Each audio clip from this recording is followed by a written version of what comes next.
这就结束了？是的呀，我还没聊够呢。陈老师，再不走就赶不上飞机了。非常感谢陈老师，谢谢您。这样吧，如果没聊够的话呢，下次我们单独再约。行，我下次再到江都，一定继续与你畅聊。就这么说定了。哎，啊，对了，我有个问题啊，那天电梯突然停了，是你动了手脚吧？你看，我猜出来了。哎，陈老师啊，其实我也有个疑问。哦，当时在电梯的时候，你已经拒绝过我了，为什么后来又主动和我们联系，愿意上我们的节目呢？这都怪我这张嘴啊！此话怎讲？我这次来江都啊，除了参加讲座，也是为了你们这里一个网红厨师而来的。不会是蒋俊豪吧？就是他。当年，他凭借一道锦绣活鱼拿了亚洲厨艺大奖，对这道菜我是仰慕许久。这次一尝之后，味道果然惊艳。我求他再为我烹制一次，他说，只要我上你的节目，他愿意终生免费为我烹制这道菜。我这个人啊，只要为了吃的什么都可以，就答应他了。我还以为是我在电梯里那番话打动了你，没想到。你那些话都是套路，我见得多了。惭愧，我送你。哎，好。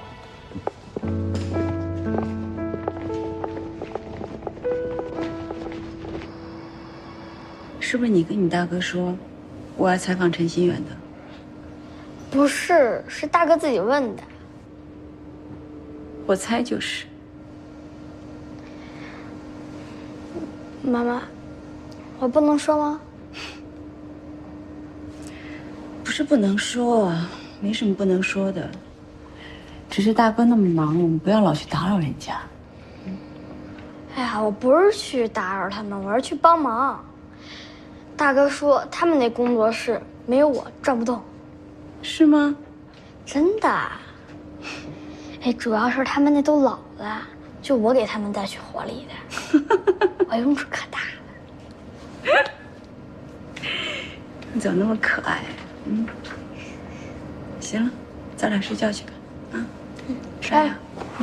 拜拜，晚安。晚安。晚安。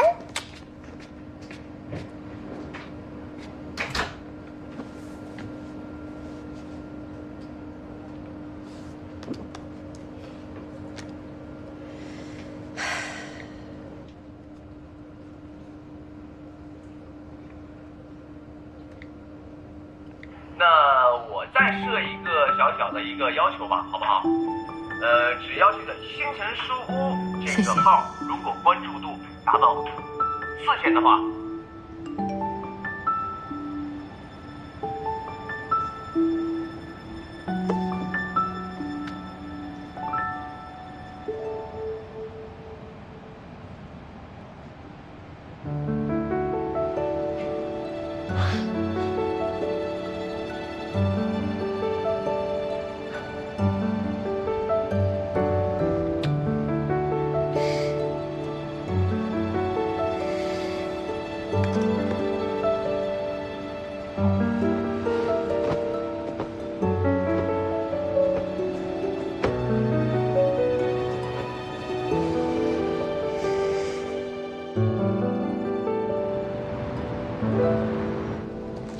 白老师，昨天采访的费用已经发到您邮箱了。好，我看一下。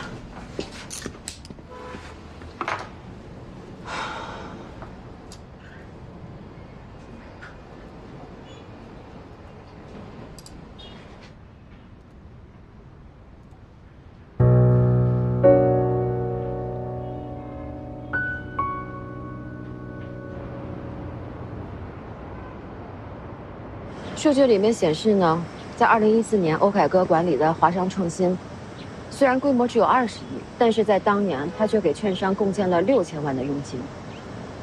而且是公募基金里面排名第一。这有什么问题吗？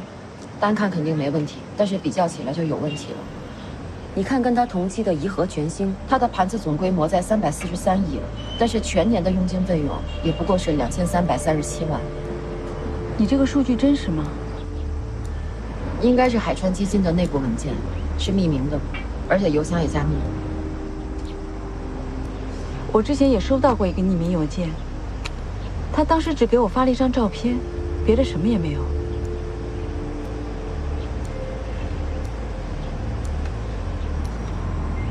谁发的？我不知道，我也不知道会不会是欧凯歌，但是这个信息发给我之后，就再也没有消息了。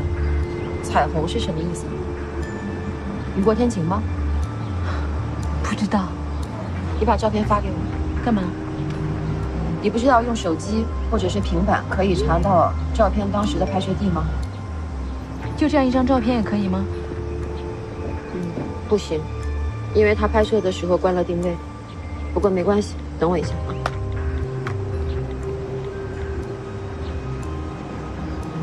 哎，小杨，哎，我刚才发了一张照片给你，你能帮我查一下这个照片是哪儿吗？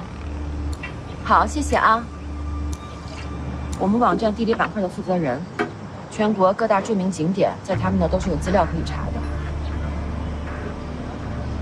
我查过了，海川基金在2014年的报表里面，虽然只披露了华商创新它的资产净值下跌，但是具体数据却被隐藏了。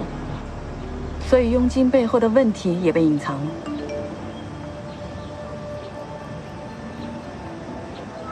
哦，彩虹下面那个地方是彭东市东南山，这是哪儿？当地的一个著名景点。这是我同事在2019年在那边采访时拍的照片。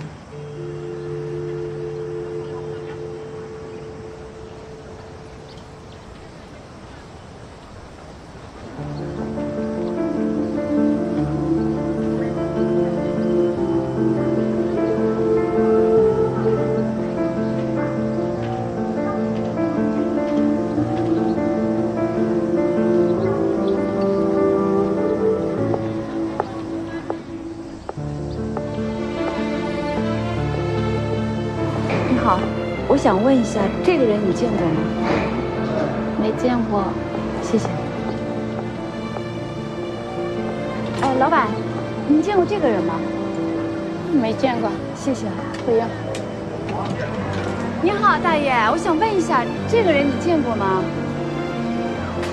不认得，没有，不认得，没见过，没见过。谢谢。你好，我想请问一下，你见过这个人吗？不好意思，没见过。谢谢。没事。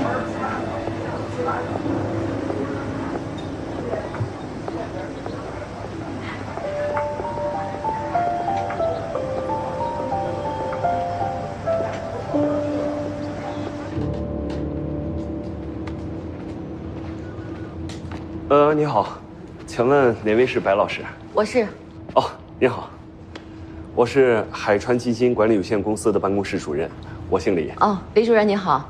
我刚刚听前台说，你是想采访我们梁总是吧？对。那我能请问一下，采访的内容是什么吗？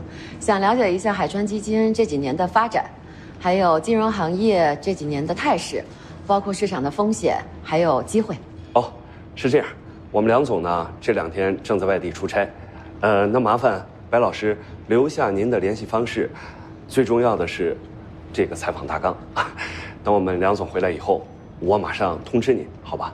没问题。哎，小文，你跟李主任交换一下微信，顺便把采访提纲发给李主任看一下。好的，没问题。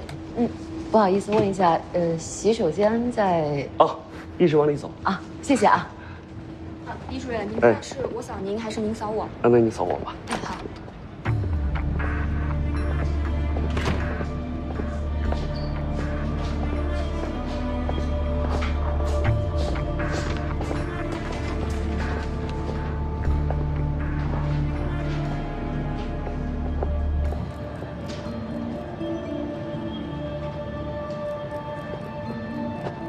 这个不是说好的例行检查嘛，怎么这个也要查，那个也要查？到底什么意思啊？梁总您好，我是今日网的记者，我叫白杨，这是我的证件。关于2014年欧凯歌管理的华商创新基金，我有一些疑点，想请您解释一下。不好意思，我在忙。哦，我只需要几分钟就好。我要去开会。那我等您。这怎么可以呢？那个开会这个时间没个准儿，没准到半夜呢。让你没关系，我可以等。进来，梁总，我已经让那个李主任，你通知一下那个开会时间推迟15分钟。好。您请坐。谢谢。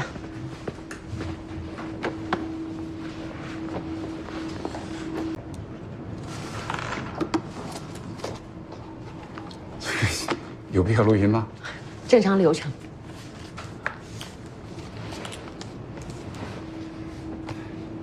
白记者，你可能不知道，欧凯歌已经辞职了。另外呢，华商创新在4年前已经清仓了。这些我都知道，但是他的数据，在今天看来，我还是觉得有些蹊跷。有什么蹊跷？佣金和换手率。他在当年的佣金高达6000万，换手率更是达到了1379%。您觉得，对于一个20亿资金的盘子来讲，这样的数据，是不是有点过于惊人了？常言说呀，隔行如隔山。这些数据在外行人看起来大得不得了，但是内行人看起来，都在正常范围当中啊。华商创新在那一年里面累计买入金额超出技术基金净资产2%的股票有190只，卖出了188只，而在同年，基金规模大于它3倍的全安宏德才买入了26只，卖出了24只。您觉得这个数据正常？看起来啊，我真的可以普及一下我们行内的知识了啊。佣金的高低是跟基金经理的做事风格，还有基金产品的设计定位有关。理论上讲啊，追求成长型的基金产品，它一定会比追求价值投资的佣金要高。从这个角度上来看，您所讲的这些个数据，它再正常不过了。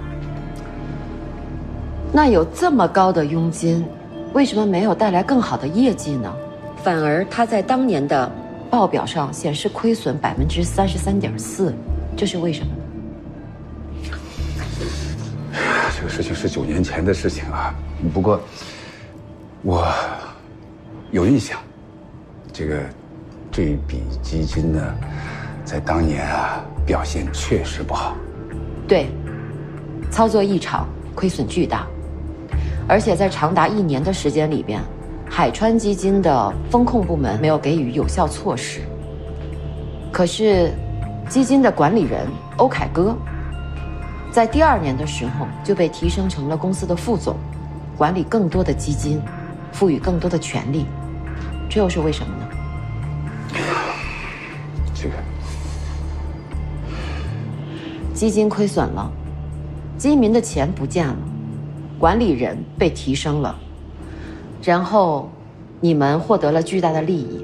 如果我是基民的话，我是不是可以有理由相信，海川基金跟券商之间有利益关联？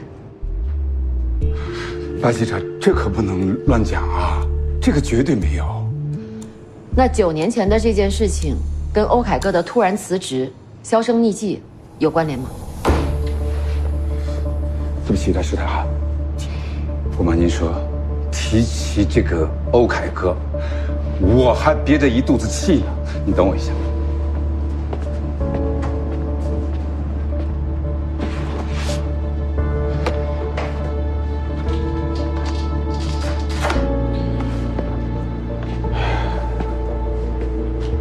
白记者啊，真的太厉害了。没错，海川基金当年的操作呢，确实有问题，主要是这个基金经理呢没有经验，能力又差，最主要是心理素质是太差，不停的换仓，错失了很多的这个投资机会，不但推高了佣金，而且呢，最难受的是这个让我们的客户损失巨大。后来我们内部对这件事情进行了严肃、认真的调查，最后确定基金经理跟券商之间没有任何的利益输送。这是当年的报告，您看一下。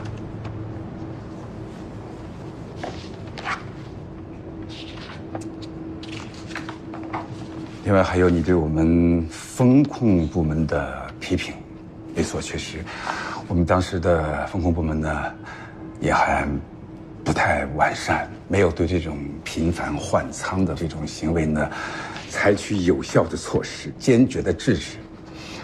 后来，我们内部对风控部门进行了严厉的处罚，还责令他们整改。这是那个处罚和这个整改的报告，您看一下。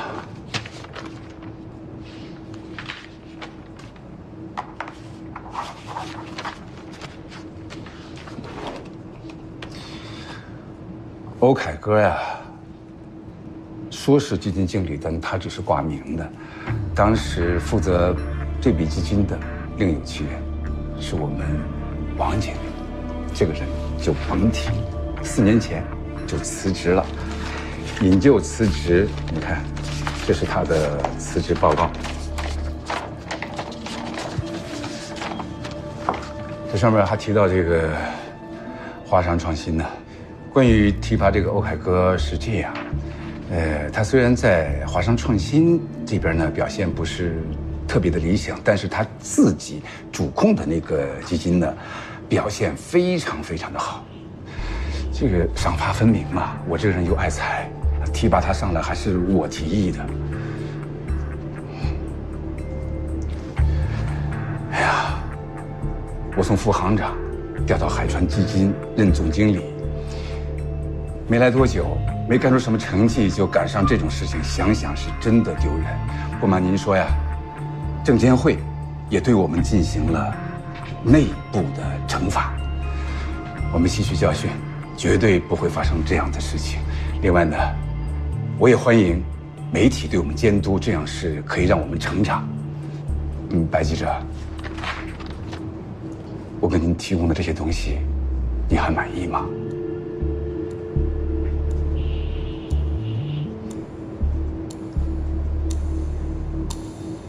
有没有什么是被我们遗漏了？不知道啊，我回去再捋捋吧。你那边怎么样？我整个小镇都差不多找遍了，一点线索都没找到。那是不是路过呀？随便拍了一张啊，然后又去别的地儿了？也许。你什么时候回来？我看地图显示前面还有几家民宿，还有农家乐，我再去找找。要实在没有线索，那我就回来了。行，那回来再碰。行，你等我回来吧啊。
你好。哎，我想找一下这外面这辆车的主人。好，你找老张啊，他回家去了。回家去了？哎，他什么时候回家的？回去有半个月了。那他车怎么在这呢？你说车呀，他欠我半年房费，实在凑不齐，就把车压我这儿了。你是他什么人呢？我是他老婆。他老婆呀？他在我这儿住了1年多，从来没有人来看过他，也没见他跟谁联络过。我还问过他，我说你家人呢？他说就他一个人，他没家人。他一个人在这儿吗？对啊，一直一个人。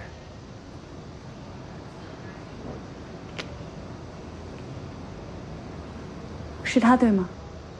这是我们的合影。哎，是的，你还真是他老婆呀？能带我看看他的房间吗？能，你等一下啊。走吧。谢谢。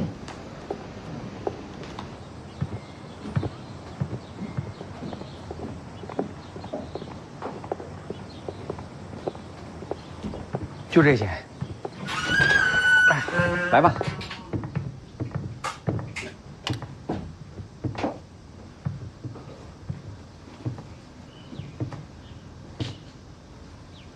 这些东西都是他的。啊，都是老张留下的。最近没啥人，我也没怎么收拾。再说他走的时候说了，就不让我碰他的东西。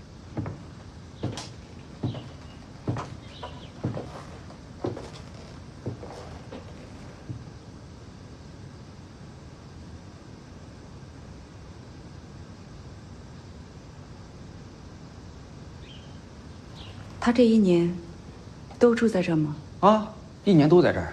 说刚做完手术，一天也不能有什么大动作，所以多数时候都是躺着休息。我方便把这些东西都拿回去吗？那万一他要是回来找我事儿，我怎么给他交代呀？你就跟他说，他老婆帮他拿回家了。根据梁勇提供的证据呢，欧凯歌和华商创新是没有关系的。而且这件事情呢，早就已经有结论了，相关的负责人和相关的部门也都受到了处罚。这就很完美的解答了我们之前的疑虑了。是，但是也让我产生了一个新的疑虑，我就有点想不通啊，给我发邮件的那个人，为什么一定要让我去关注一个已经有了定论的案子呢？有没有可能这个人没事找事儿？其实我也在想，那个民宿老板说欧凯歌这1年一直都是一个人在东南山。那郑雪倩呢？郑雪倩为什么没跟他在一起呢？他一冲动跟欧凯歌过去了，到了那儿以后发现2个人不合适，他就又回来了，也不是没有可能，对吧？我和欧凯歌不是你想的那样。那是怎么样？我爸就没有几天了，等我把我爸送走，我会把所有的事情告诉你。郑雪倩之前答应我，跟我说她会把所有的事实告诉我，但是后来她又说了反耳。哎呀，这种女人说话不算话，也很正常。你吃吧，我觉得谢谢。肯定还有一些什么事情是我们不知道的，应该没这么简单。能会是什么呢？等电话。你不接啊？刘林度，我看到了。你们俩不是互有好感吗？我现在躲着他呢，我特别害怕自己恋爱脑又陷进去。哎，圆圆，你还记得之前麒麟集团送给欧凯歌那60万的事吗？我记得。我记得周佳琪说，他认识欧凯歌是因为一个私募基金的老板给他介绍的。你能帮我问问那个老板是谁吗？你让他还去联系周佳琪？对不起啊，不用问了，算了。没关系的，我就是不问周佳琪，我也依然可以查到。我在给麒麟集团做危机公关的时候，他爸给了我权限，我可以随意调取公司的资料和资源。他没收回去吗？他们忘了，那你应该主动交回去啊。我也忘了。哎呀，等我们查到了我们想要的，我肯定马上就归还。这太神奇了，快让我们喝一个吧。来吧。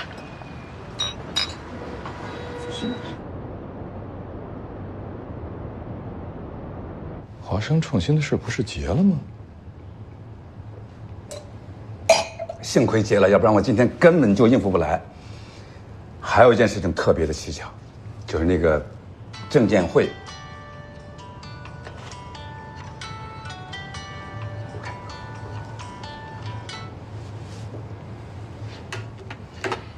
喂，老梁，刚才是不是有一个叫白杨的记者采访你了？他可是非常非常厉害的调查记者。凯哥啊，是你把华生创新的事情捅给记者的。如果你们再犹豫的话，可就不止华商创新了。欧凯哥，你不能这么干，这样干不好吧？另外，证监会的例行检查是不是跟平常不太一样啊？要去机房拿你们的手机，还要求物理隔离。欧凯哥，我们都冷静一下啊！你能不能告诉我，你到底给证监会说了什么？也没说什么，说了一些擦边球吧。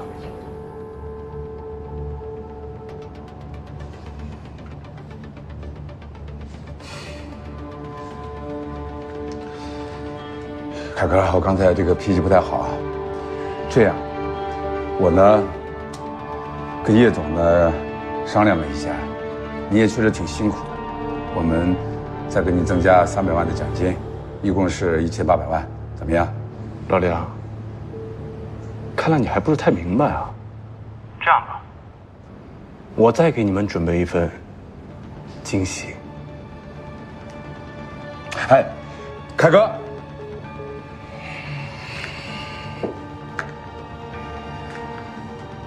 您好，您所拨打的电话已关机 ，Sorry。Subscriber is dialed. Power off。给我们个惊喜，他能给什么惊喜？我也不知道什么惊喜。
那家私募基金叫黄金投资，老板叫叶问天。哎，凯哥呢？最近怎么样？哎，凯哥回来状态怎么样？现在在哪儿啊？下落不明。你一点线索都没有吗？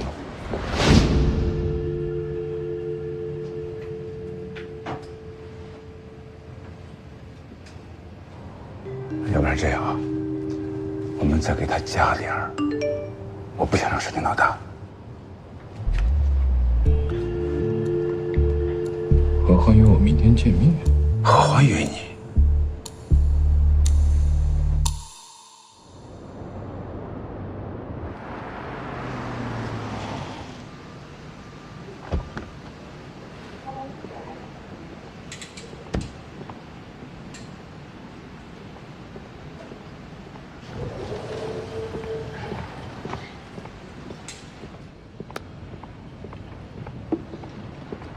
久等了。没事，喝点什么吗？嗯，谢谢。先生，请问需要点什么吗？等会儿再说。好的。还好吗？还好。约你来是想谢谢你，在我妈住院期间，给她送了那么多的药，还来送她最后一程。我爱人是伯母那么多年了，这是我应该做的。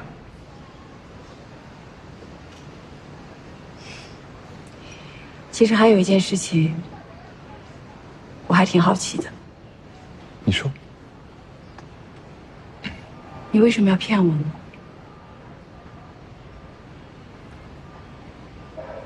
我骗你什么？我都知道了。你知道什么了？你和我凯哥的事情。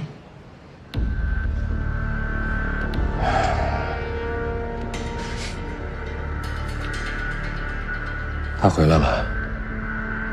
你何必要明知故问呢？他现在在哪？我不能告诉你。他都跟你说了。包括你们刚刚启动就被中断的麒麟集团。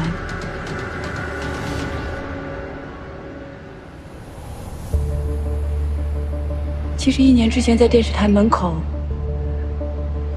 我们不算是偶遇，对吧？还有我妈住院期间，你一次一次的给她送药，也是另有所图吧？那你误会我了，我是真的想帮你，帮你妈妈。是我太把你当真心朋友。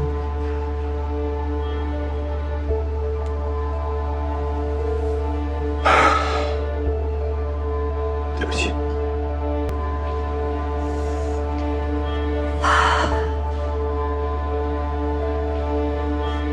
你现在有什么打算？是我凯哥让你找我谈的。你以为呢？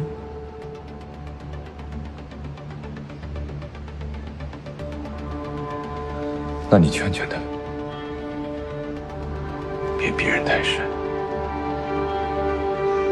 我劝不了他。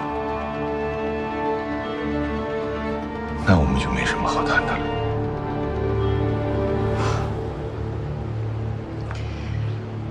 那这么说，我们也没什么好谈的了。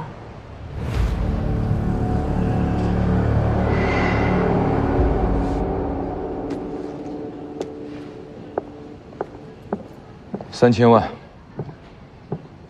已经是他1年前报价的翻倍了。条件呢？所有的事到此为止。所有。从最初的光纤光能制造，到中尼兰国大农业，还有没开始的麒麟集团，所有。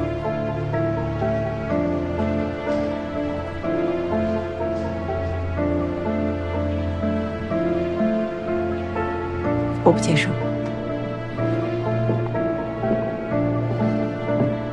我只有这么多钱了。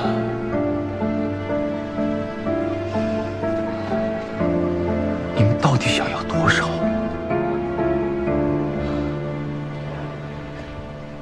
这取决于你有多恐惧。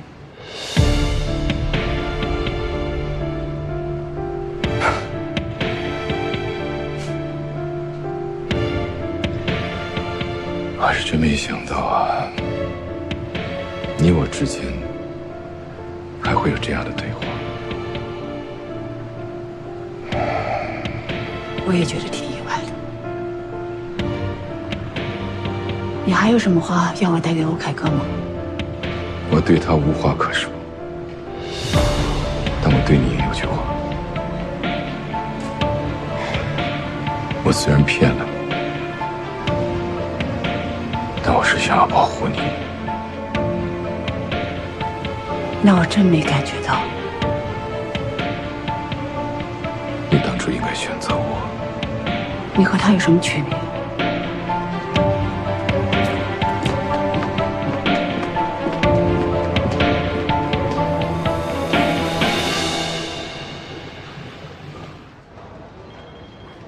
欧凯哥之前要1500万，现在叶问天要给3000万，那这事儿不小啊。本来我只想知道欧凯哥失踪的真相，但是真没想到能够问出他跟叶问天之间这么不可告人的秘密。广信高端制造、安国大农业、麒麟集团，如果这些暗箱操作是真的，不敢想象他们坑了多少人的钱。你想怎么办呢？我想知道真相。你知道这会是一个什么样的后果吗？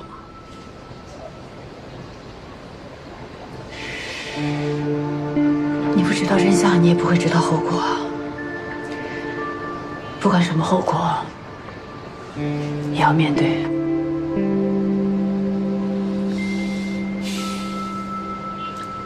欧凯哥有消息了吗？那你离婚手续办得怎么样呢？律师说还需要一段时间吧。他本人不出现，进展也很慢。那这样，这个事儿你别管了，我来办。毕竟你现在跟他还属于关联人的关系，这个手续真的要避嫌的。你这段时间呢，就集中精力搞好你的姓陈书屋，其他的事情交给我，好吗？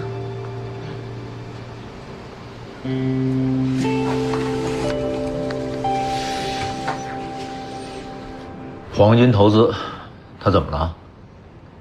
我怀疑海川基金的副总欧凯歌跟黄金投资的董事长叶问天之间有不可告人的交易，而且也就是因为这些交易，欧凯歌离奇失踪，至今下落不明。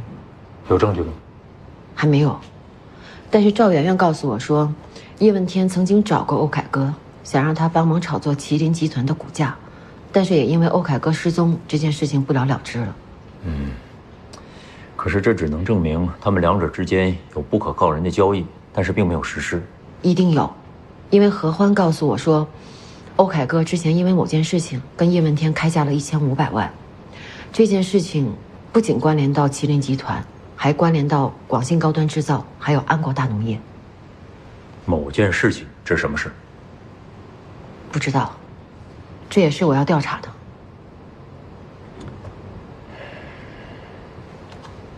不会。为什么？我看不到这两个公司之间不可告人交易的证据。所以要你批复啊，然后我再去调查呀。你能不能有点新闻嗅觉呀？大学的时候就学过，新闻的嗅觉不能建立在无端的怀疑之上。赵媛媛和何欢的话不是无端的，那算是空穴来风吧，算是道听途说吧。你怎么能不相信我呢？我不是不相信你，我相信你，但是公众相信证据。你是不是真拿自己当领导啊？我难道不是你的领导吗？那我不干了，行吗？我现在是独立记者，我可以自己去调查。你不干可以，但是恋爱必须得谈。今天晚上7点钟一块儿吃饭。太欺负人了。